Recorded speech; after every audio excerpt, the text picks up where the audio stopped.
Thank you all for being here. It just is a delight and a pleasure to talk about something tonight with people who I think we share all of these difficulties and challenges together. And so what I hope I can do tonight is offer a little bit of a reflection on this subject that comes from my own thoughts and experiences that may dovetail with your own ideas, and together we can leave tonight with some thoughts about where and how we can find a little more peace in these lives that are inevitably very busy.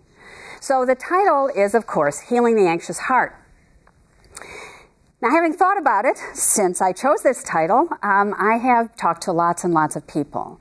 And students here at Northwestern, colleagues at Kellogg, friends in the parish, friends outside, people all over. And if I could name it again, I would rename it, Stop the World, I Want to Get Off, because this is what people say to me. And as we all agree, this busyness and this frenzy is a part of our lives, and we all think we've got it the worst. Students come to me and they say, it's an overwhelming pressure with the course load and the extracurricular activities. I barely have time to sleep, let alone pray and worship the way I want. If there are young parents, and there are among my acquaintance, it goes without saying, their lives are just up to the brim in how much they have to do.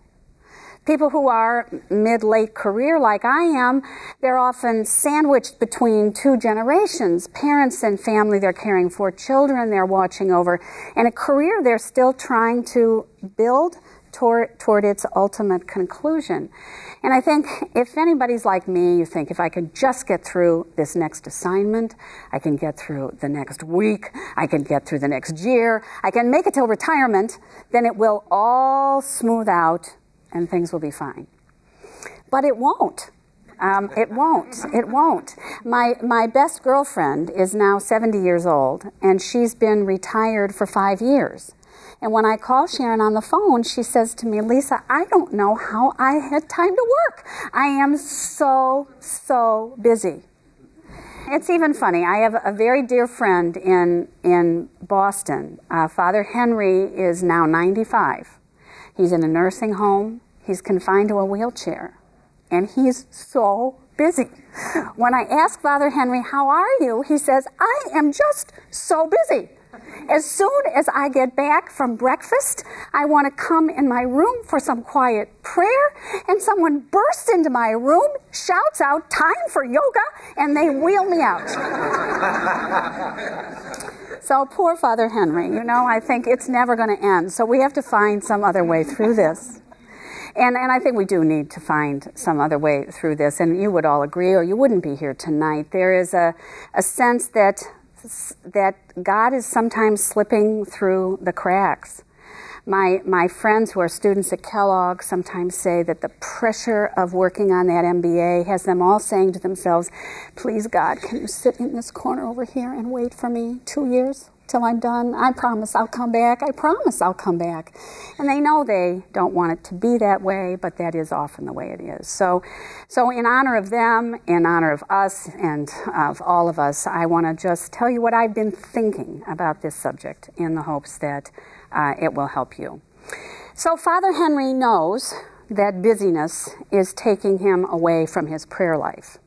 You and I know that somehow we suspect it's taking us away in ways we don't want to. But these two men actually proved that it does.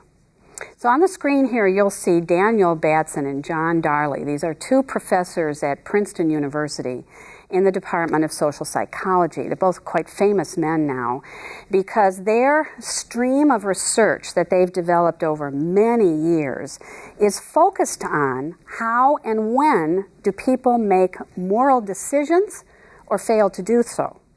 We have a sense of ethics, we have a sense of principles, and we try to act on them all the time, but sometimes we don't. And so their curious question is, when don't people, and why? So one of the theories they had, actually, was that when people are really busy, they get pulled off their moral compass. And to test whether or not that was a provable hypothesis, they did a very interesting experiment back in 1973. So these men invited seminarians from the Princeton Theological Seminary to participate in an experiment. Each seminarian who volunteered was invited to write a short sermon on the parable of the Good Samaritan. And then they were told that once they were finished, they would go across the campus and record it in an audio studio for some coaching. So the seminarians prepared their work, and they were sorted into one of three conditions, unbeknownst to them. One condition, a third of the seminarians were put under a lot of time pressure. As soon as they were finished with their sermon, they were told, "You're late already. They're set up, they're waiting for you, you have to leave now, get going." Another third of the men were told, "You're ready, they're ready for you, a little time pressure, please leave right away, and as soon as you arrive, they'll be ready to start." And the last third was told, "You have all the time in the world. Leave when you want, get over there when you can. Even when you arrive, they'll have to wait a while until it's time for them to do the recording." So when it was each their turn, one by one, the seminarians left, but the experimenters arranged to have an actor impersonate a man in distress right in their path. Just like the Good Samaritan. So they walk along, and then they see a man doubled over, groaning, coughing, clearly in need of help. And so the question is, do the seminarians stop or not? So this study is now a classic in social psychology. You will find it in every undergraduate textbook because, very sadly, not a lot of those seminarians did. When they were under no time pressure whatsoever, 60% of them stopped. When there was just a little bit of time pressure, 45% of them stopped. And if there was a lot of time pressure, only 10% of those seminarians stopped, and the experimenters actually watched young men climb over the body of the man in their way to get to a recording studio to talk about the parable of the Good Samaritan. So this is really, it's interesting what our reaction to this is, because I think it's tempting to say, well, these sanctimonious young men, they've written about this parable, and now that they have a chance to actually practice what they're about to preach, they miss the opportunity. But for all of us who live in the midst of these really active and busy lives, who never ever see the end of our tasks, I think we can be a little sympathetic. I don't know if you feel like me. Sometimes I think I can't do what I want to do. I can't do what I'm meant to do. I can't do what God calls me to do because there is too much to do. And in the gospel reading last Sunday, a story came up, a parable from the Gospel of St. Matthew that just struck me very hard. It's the story where Jesus compares the kingdom of heaven to a banquet the king is giving for the wedding of his son. And you know the story. So everybody is invited, and the invited guests don't come. And so the king sends out for anybody who will come, and a bunch of people come, and one guy gets thrown out, the man who's not wearing the proper wedding garment.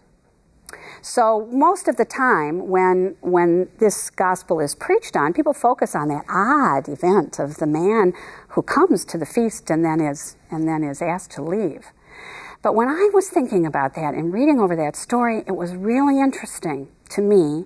The original invited guests get the invitation, and the scripture says some ignored the invitation and went away, one to his farm and another to his business.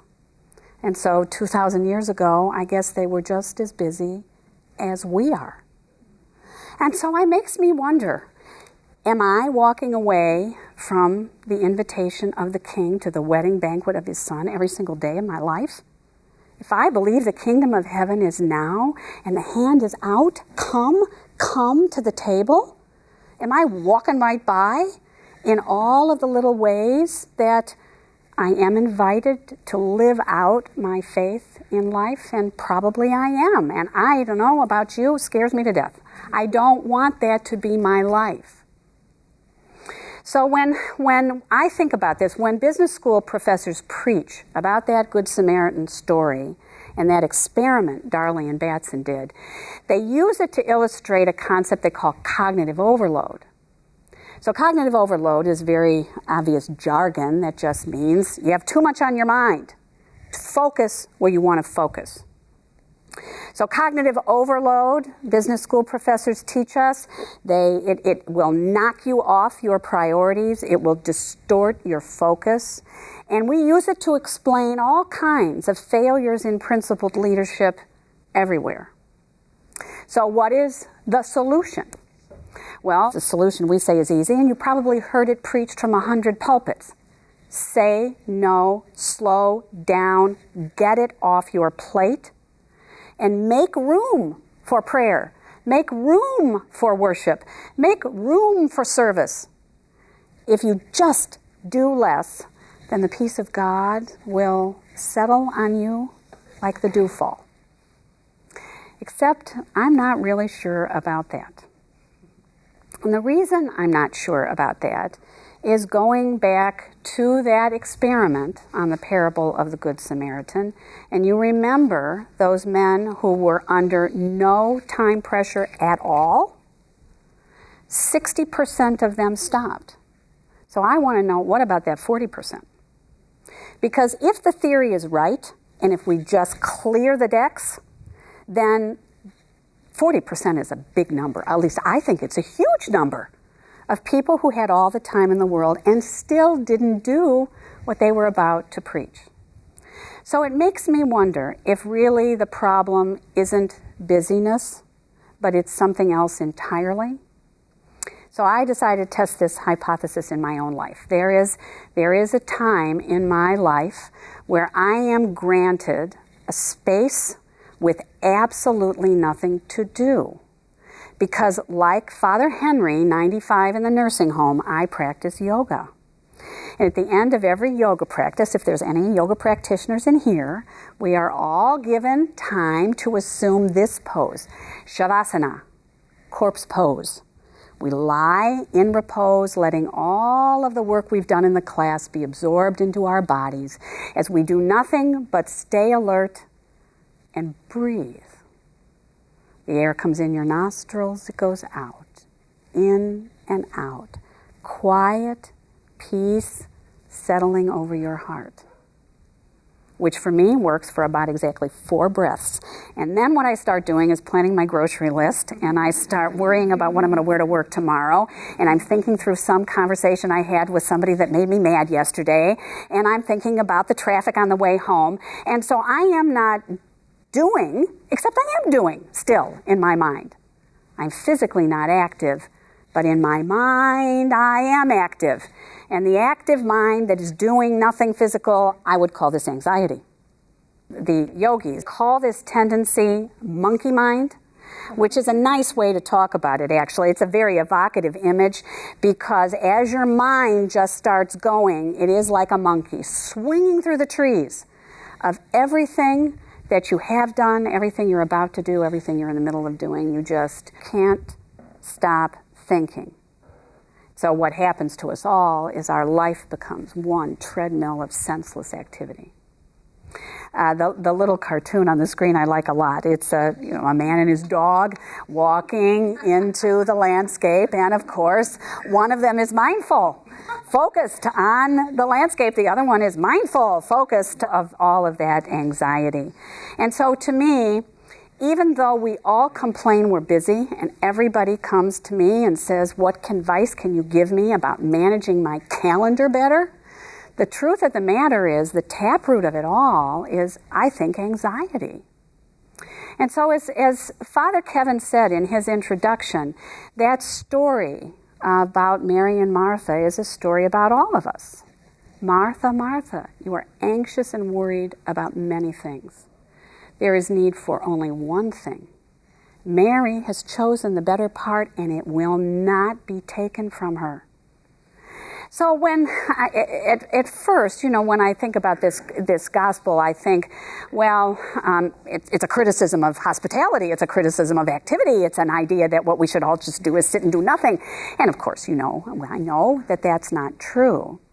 And we focus a lot on Martha being anxious, as we are all anxious. But the interesting one to me in here is Mary, because Jesus says she has chosen the better part, and it will not be taken from her.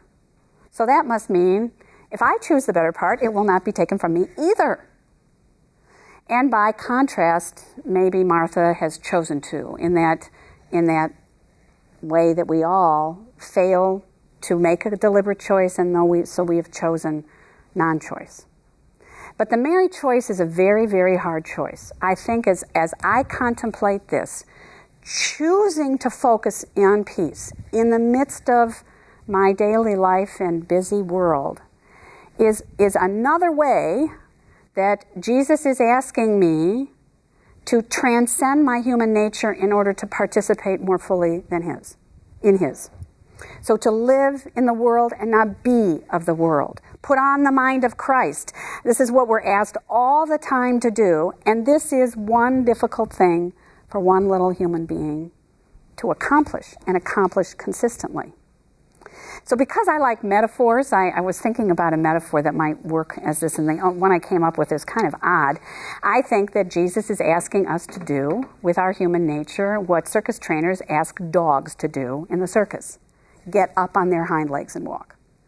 Now, we've all seen dogs do this in the circus, and they're funny when they do. They can actually do it for a minute, 2 minutes. They can walk a little bit, but they're not built for this. They can be encouraged for it. Up, up, up, says the trainer. And I think this is what Christ says to us. Up, up, up. Participate in my nature. And I'm like that little dog. Can't quite do it. And so, feeling sorry for myself, what is the first thing I want? I want some external help. Wouldn't it be nice if I'm that dog and I could have something that would brace my legs up and keep me working? Sort of like I could have perfect posture if I just wore one of these. Now, if any of you is a fan of Downton Abbey, you know that Michelle Dockery plays Lady Mary, and they all wear these gorgeous dresses and corsets. And Michelle Dockery was interviewed, and she said how much she loved wearing a corset in that show because she could have the perfect posture she's always wanted without ever working for it. And you know, sometimes I think too that those of us who are Christian, we really wish we could stand up without having to work so hard. People say to me, oh, I wish the 1950s were back. I wish the culture was supportive of what we believe and want. I would stand up so much more easily. But that cultural corset we know is gone. And frankly, I don't want to be a Christian who needs a corset anyway. To be able to stand up tall and firm like a ballerina does, that beautiful posture. She's not wearing a corset. She's got core muscles that are so strong, they hold her upright no matter what gravity is pushing down on her. And so to me, this is what I want to aim for, that erect posture that holds my spiritual life up and holds me like Mary in the midst of an active life at peace.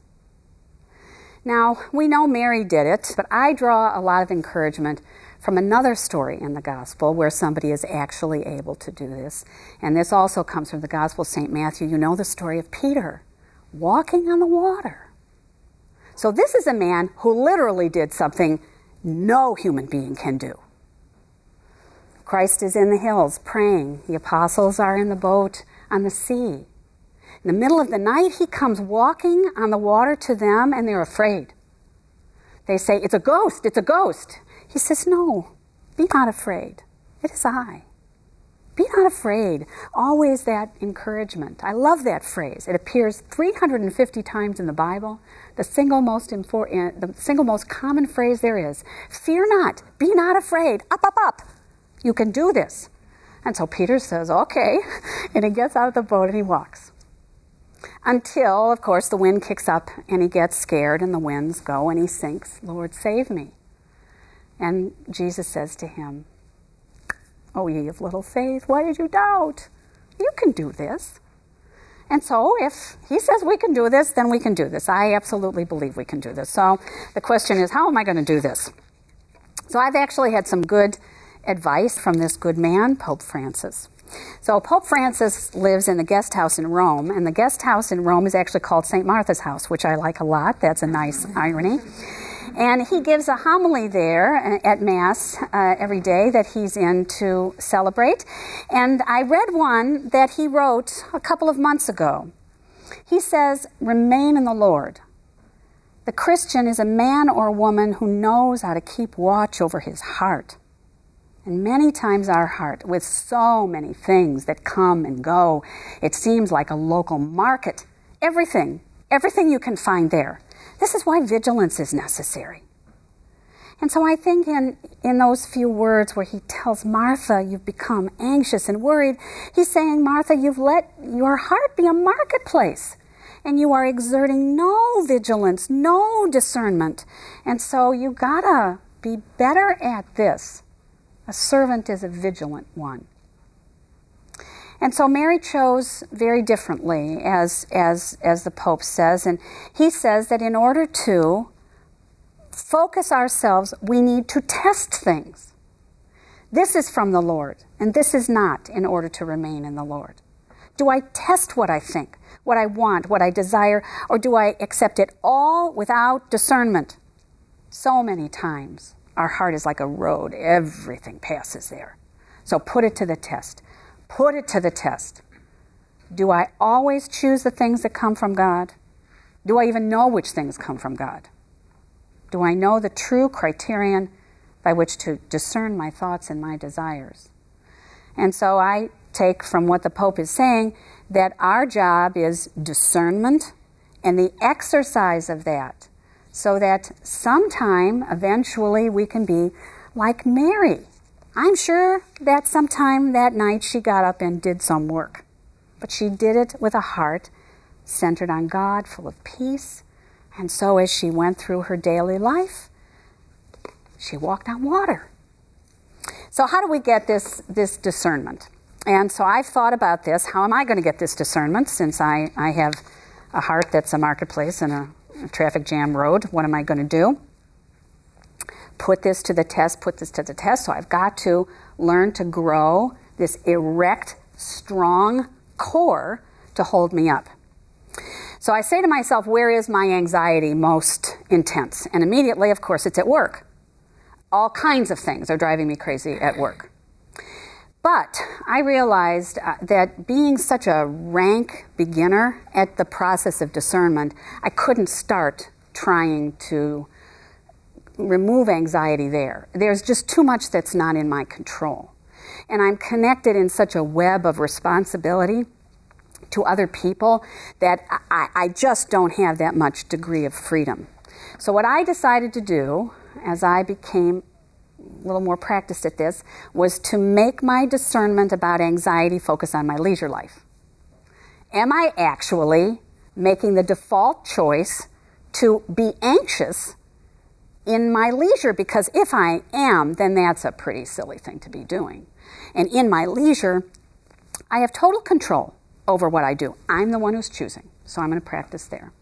What I realized that is, in fact, I am choosing anxiety, lazy choice of anxiety, in 3 different ways.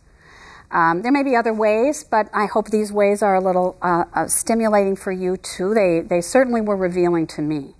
So one way is that I failed to choose calm and let myself get immensely agitated in my leisure life.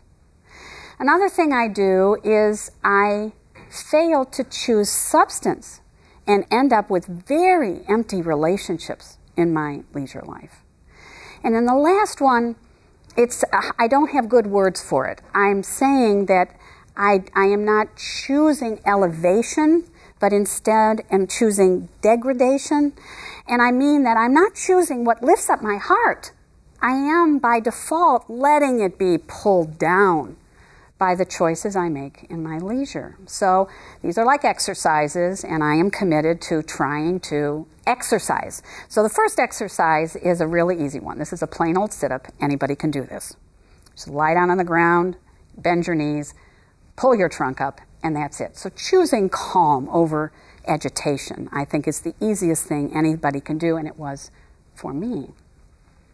And I was inspired to do this by a friend of mine at St. Francis Xavier, where I was worshiping a couple of years ago. And I go to Mass every day at St. Francis at 6:30 in the morning, and on Wednesdays we would have coffee and donuts. People volunteered to bring them in. So one day I'm standing there with my friend Angela, eating a donut, sipping on coffee, and Angela said, "Oh, it's so wonderful to come to Mass every day. But I tell you, Lisa, it takes the entire Mass for me to calm down from all the agitation that I have on the way getting here." I said, "Angela, why?" She says, "Well, I get in the car, I turn on talk radio, and in the 10 minutes I'm here, I am ready to pull my hair out." So I said to her, "Angela, why don't you turn the radio off?" And she said, "Well, then how would I know what's going on?" So I'm sure at the time I had a little self-satisfied smirk at my friend Angela, who could not turn the radio off.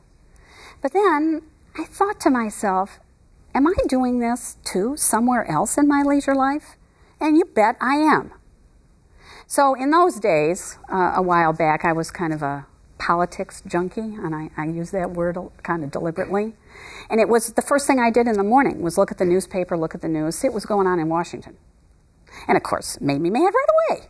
No matter who's in charge, I'm mad because there's scandal, there's incompetence, there's waste.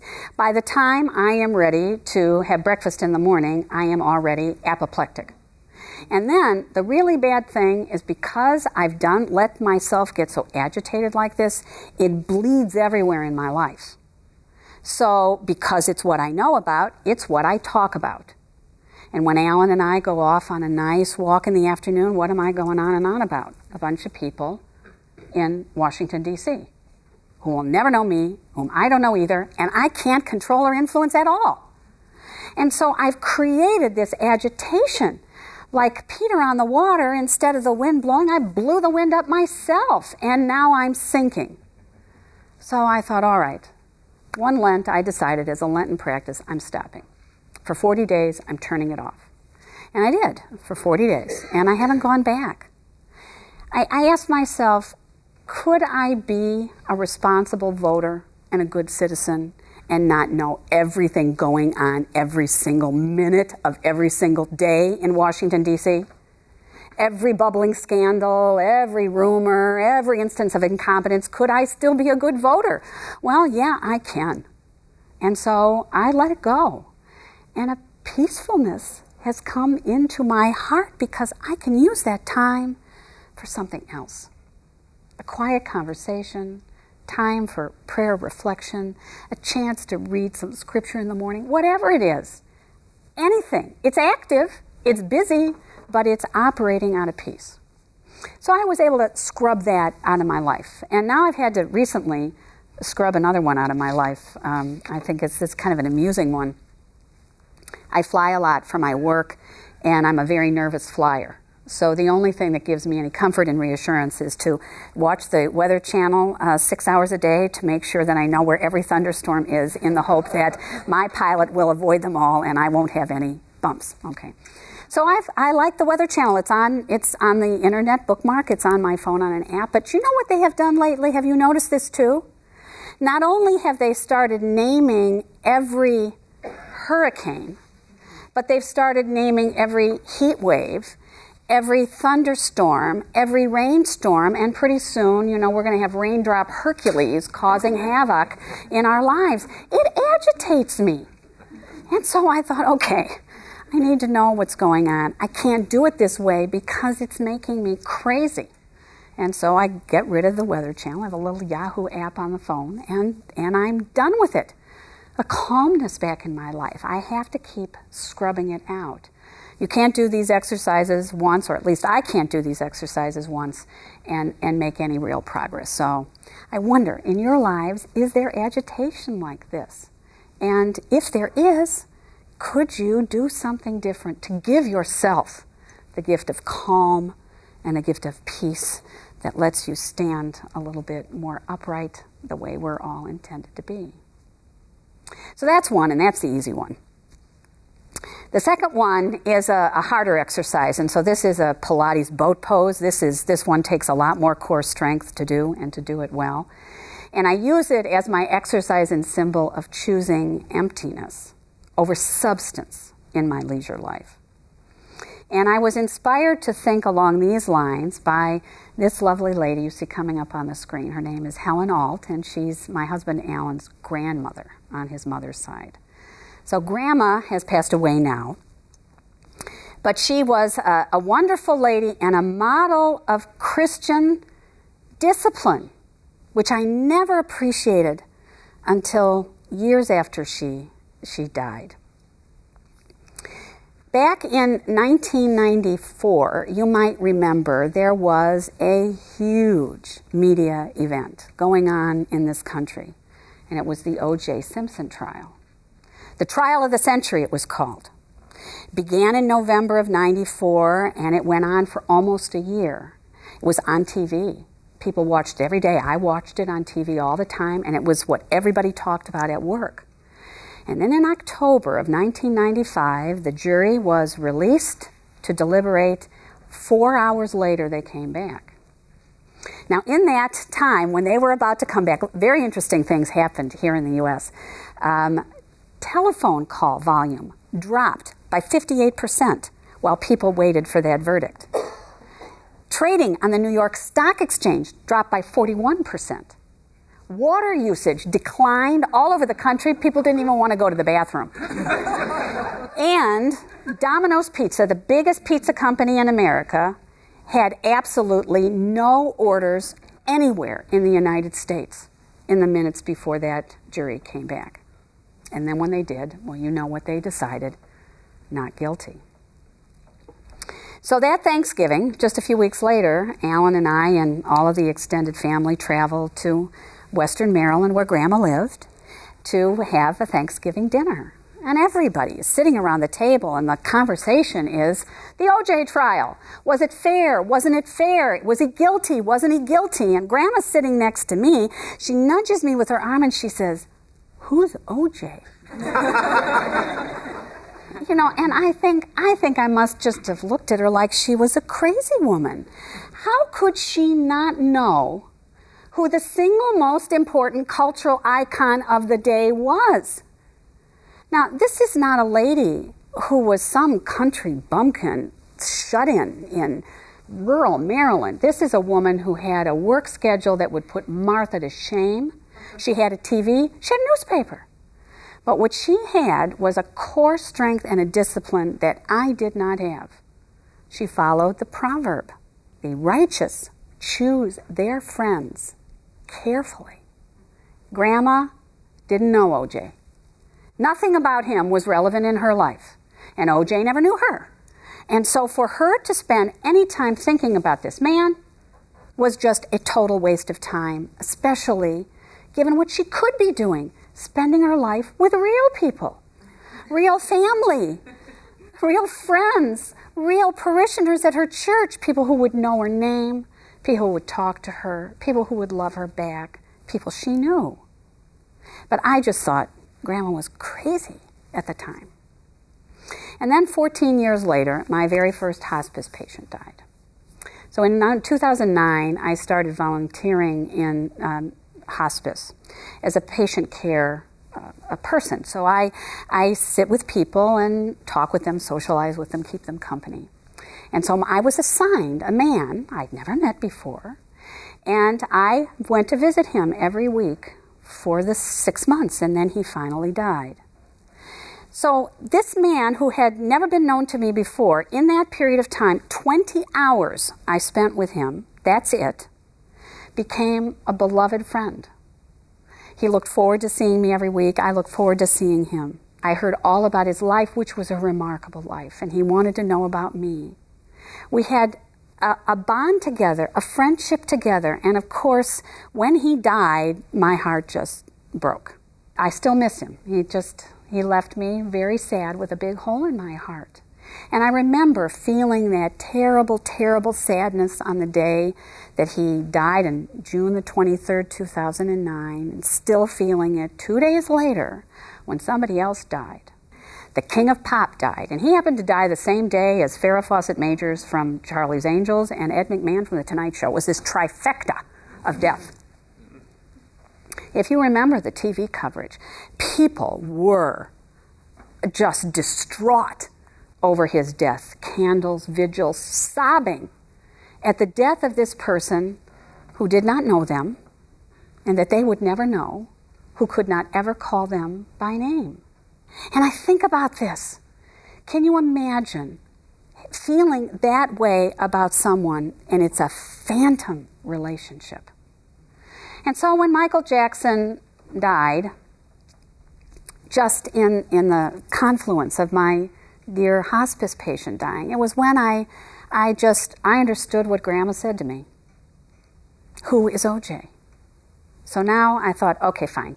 No more celebrities, no more supermodels, no more knowing more about what Angelina Jolie's wedding dress looked like than knowing what my own sister wore to her anniversary dinner. And no more knowing more about Kate Middleton's morning sickness than I know about how my mother is feeling this morning. Now, for me, sometimes it's hard not to get up, look at the internet, and hit that button so that I can see what happened at George Clooney's wedding. But I gotta stop this. And you may sit here and think, what a weak-minded, silly woman, this is absolutely ridiculous. But I wonder sometimes how focused we get on knowing the ins and outs of lives of people we will never, ever know. Be they media celebrities or sports celebrities, they don't know us. We don't know them. It's empty. And so every time I resisted the last 6 weeks hitting on that George Clooney wedding, I could click on the blog of my dear friend who, in celebration of her 70th anniversary, decided to walk the entire 500 miles of the Camino de Santiago in Spain and France. And every day I could spend a few minutes with Sharon, hearing about what she'd done and feeling close to a person I know, whom I love, and who loves me too. So where are we choosing that emptiness? And sometimes, yes, it does make you feel a little isolated. When I walk down the aisles in a grocery store, I look at the covers of those magazines and I don't know who those people are. And I have to admit, every once in a while, it does cross my mind to really wonder who Kim Kardashian is, because I have no idea who Kim Kardashian is. So my last one is an exercise of choosing elevation, to lift yourself up and lift yourself up. So my visual for this is a really difficult exercise, and we've seen this one in the Olympics. Men like this have extraordinarily strong arms, but you can't imagine the kind of core strength it takes to lift your legs up against gravity, parallel, and then hold them there. This is really, really hard. And I think this last one is really, really hard. Now, when we learn to do really hard exercises like this in our lives, it's often the case that somebody helps us to get there till we can bear it on our own. And when I was a little girl, it was my mother who helped me to do this exercise. Because when I was a kid, my sisters and I wanted nothing more in the world than to watch the Three Stooges. And my mother absolutely forbade this. It did not matter that we begged, that we pleaded, that all of our friends were watching the Three Stooges. She said absolutely no. And she would wag her finger at us. Monkey see, monkey do.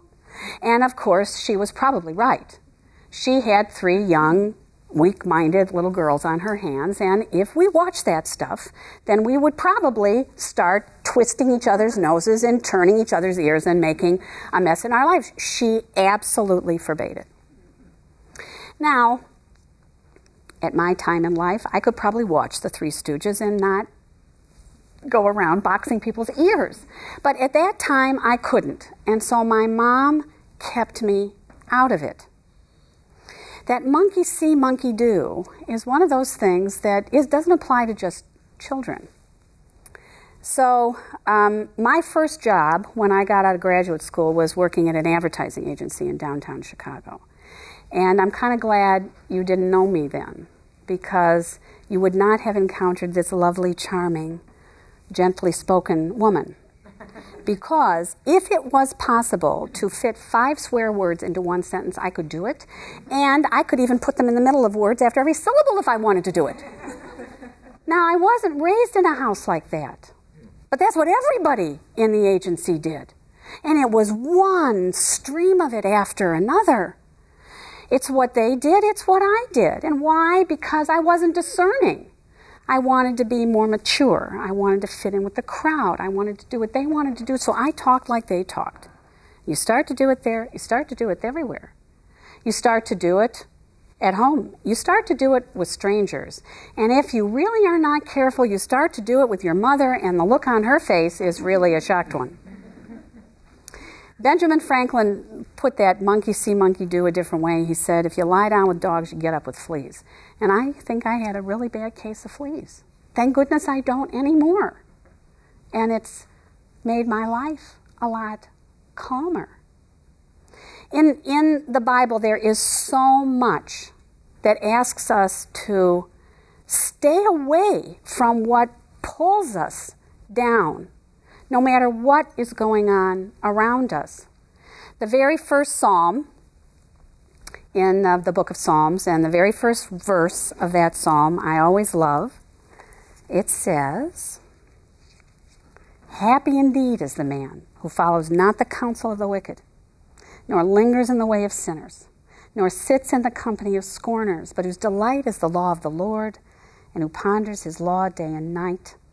He's like a tree that is planted beside flowing waters, that yields its fruit in due season, and whose leaves shall never fade." I think that sounds so lovely. And that's all I've got to do is, well, to keep our monkey metaphor going, see no evil, speak no evil, hear no evil. Not so easy in the world that we live in. One woman who suffered this the hard way, I was recently reading about, and her name is Francesca da Rimini. So you probably don't know Francesca because she died in 1285, murdered by her husband in the Divine Comedy. I started reading some Dante. And Virgil and Dante go into the second ring of hell, where there are the lustful, and there they encounter Francesca and her lover Paolo, who were caught in the act, and her husband, Giovanni, that's it. Now, Francesca is eternally damned in that ring of hell because she's unrepentant. She takes no responsibility for herself. She says a really interesting thing when Dante comes to hear her story. She says, well, Paolo and I, we were sitting together perfectly innocently, and we were reading a book, the story of Guinevere and Lancelot. Oh, so romantic. And you know, then one thing led to another, and what's a girl to do? So you think, monkey see, monkey do, monkey dead forever. So this is an interesting thing. Can no one read the story of Lancelot and Guinevere without falling into sin? Of course not. But Francesca couldn't read that. She was not thinking about where her weakness was. Of course, she and Paolo were already starting to be in love with her, and this was just something that tipped the balance over. It was a little like alcohol to an alcoholic. I have a good friend who's a recovering alcoholic. She cannot ever have a glass of wine. I can have a glass of wine and be perfectly fine. I can't have a bottle of wine and be fine, but I can have a glass. I know where my weakness is, and that was Francesca's problem. She didn't know where her weakness was, and boom, she slid right into something that had her in big trouble. So where is my weakness? What can I not be around? So I'll tell you what I can't watch. So this has to do with movies and television. So here are 4 things I have seen I cannot watch. Because my weakness has to do with feeling very easily pulled into a dark view of the world, where things are discouraging. Keeping myself elevated is hard. Keeping myself away from all of those things that make me think humanity is worse than it really is are all things that these things pull me into. Now, I know it's award-winning TV, and some of this, it may be your favorite TV. But this isn't about you, it's about me. And I look at that and I think, what have I learned here by watching how many episodes of Sex and the City? I guess I've learned that there's a shoe designer named Manolo Blahnik who has, $1,000 shoes. And what have I learned watching how many episodes of The Sopranos? Have I been uplifted? Well, no, actually I've learned an awful lot about the inner workings of the American Mafia and that I ought to stay out of New Jersey if I want to be safe at all. So these are things that I know I need to stay away from. This is a really touchy subject because it skates very close to the culture wars. And when I've said things like this to some people, I get a couple of different reactions. I get people who say to me, now wait a minute, this is my favorite television and it's won all kinds of awards. Don't you tell me what I can watch. Or people say, you know what, you're right, this is awful and I agree with you, it should be banned. Now, neither of those things is what I'm saying at all. Whenever you and I appear in the same sentence, you think I should, I agree with you, we should. We are now having a discussion about a corset, and we are not anymore having a discussion about strong abs. The culture wars are about the corsets we want to strap on each other. I don't want anybody strapping a corset on me. I don't want to strap a corset on anybody else. I want to stand upright like a ballerina, able to make choices of my own no matter what anybody else is doing. And that's what culture is, really, don't you think? It's the way we aggregate the choices other people are making. And so Christians don't have a hard time making choices. Let us pray that we can stand up for the choices we want to make and strengthen ourselves to focus on what lifts us up no matter what. But it takes discernment. And so this is one of these things, I think, when it comes to lifting us up that we get very caught in. We say we have no choice. It's all around us, we have no choice. But we have choice. It's just a hard choice. And if there's one thing Christian people can do, I think it's make hard choices. So with exercising better, I think trying in my own life to choose calm, to focus on the substance of real relationships and real people, and to try to keep myself elevated. It doesn't mean I have to only watch the Disney Channel all the time. Really, you can watch stories of great human suffering and tragedy. You can watch things that contain violence. There are things that ultimately lift you up. It's you and I who have to make the determination. What is it doing to the state of our soul, and have the courage to walk away? Because I think if we don't practice all of these things, we're not ready to accept the invitation to the banquet of the Son of the King that comes to us every single day in the form of a needy person who needs to be served, in the form of a friend who needs help, in the form of the church bells on Sunday, at night when the dusk falls and there's a chance to thank God for the day, ask forgiveness, try again tomorrow. The invitation is out there all the time, and I want to hit that button that says, yes, I'll be there, and do this all the time. So that this idea, I think, of building a strong spine so that we remove the anxiety will let us live busy and active lives at peace. The way once that ballerina has built up that strong spine, she just goes in defiance of gravity, dancing whatever dance is presented to her and doing absolutely beautiful because her core is strong no matter what her limbs are doing. So that's what I think. I think about Peter walking on that water. There's nothing I would like more than to have Christ say, come, and be able to get out of that boat and walk. So that's where I'm going to end tonight, everyone. Thank you all so much, and I hope it was of help to you. For me, if it results in nothing more than one conversation for a little while, one prayer, one thought for peace in our lives, I believe that if we aim for it and get it, He will never, ever take it away. So thank you all, and God bless you.